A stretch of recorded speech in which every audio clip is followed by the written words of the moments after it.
جی معزز سامعین کرام، السلام علیکم۔ آج ہم ایک اور نئے ادبی موضوع کے ساتھ آپ کی خدمت میں حاضر ہیں۔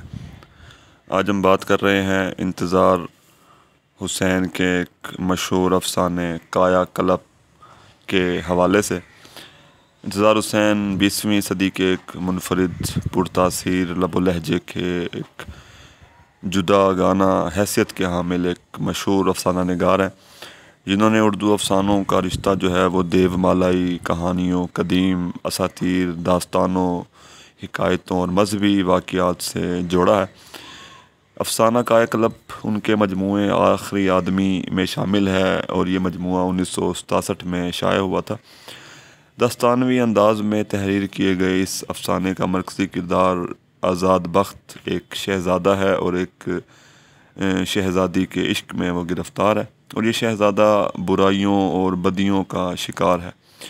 جبکہ شہزادی جس کے عشق میں وہ شہزادہ آزاد بخت گرفتار ہے وہ ایک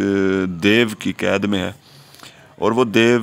انسانوں کا سخت دشمن ہے۔ اس لیے شہزادے کو اس دیو سے بچانے کی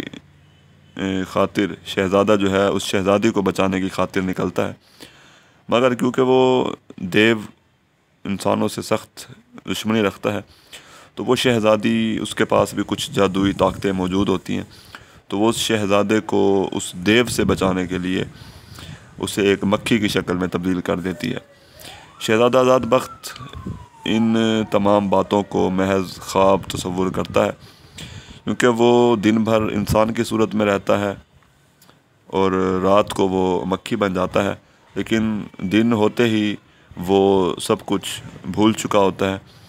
صبح ہوتے ہی وہ سب کچھ بھول چکا ہوتا ہے، تو مکھی سے انسان بنتا ہے اور انسان سے مکھی بنتا ہے۔ تو اسی چکر میں اسے 3 راتیں گزر گئی اور وہ بھول گیا کہ وہ کس مقصد کے لیے آیا تھا،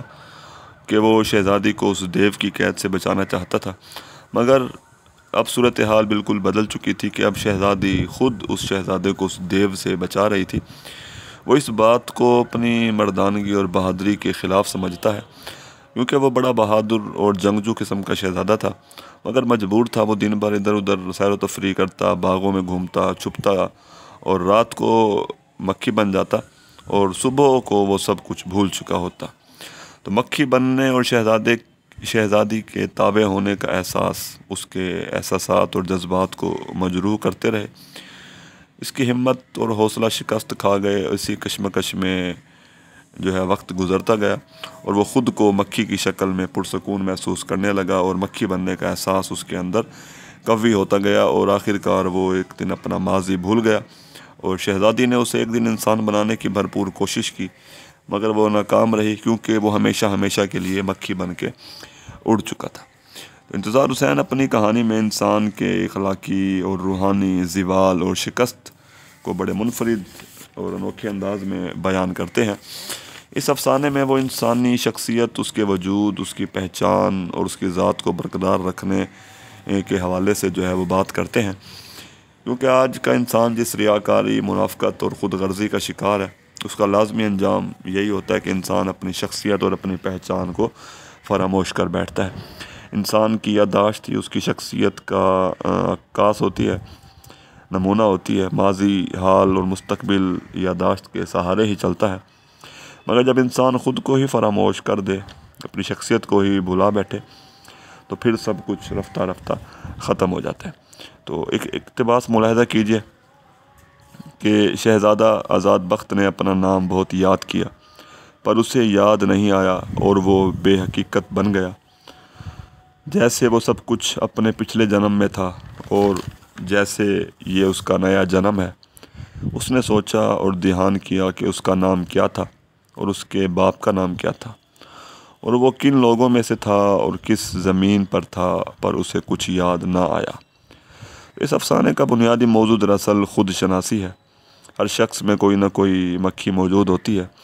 مگر جب انسان برائیوں، ریاکاریوں، بدیوں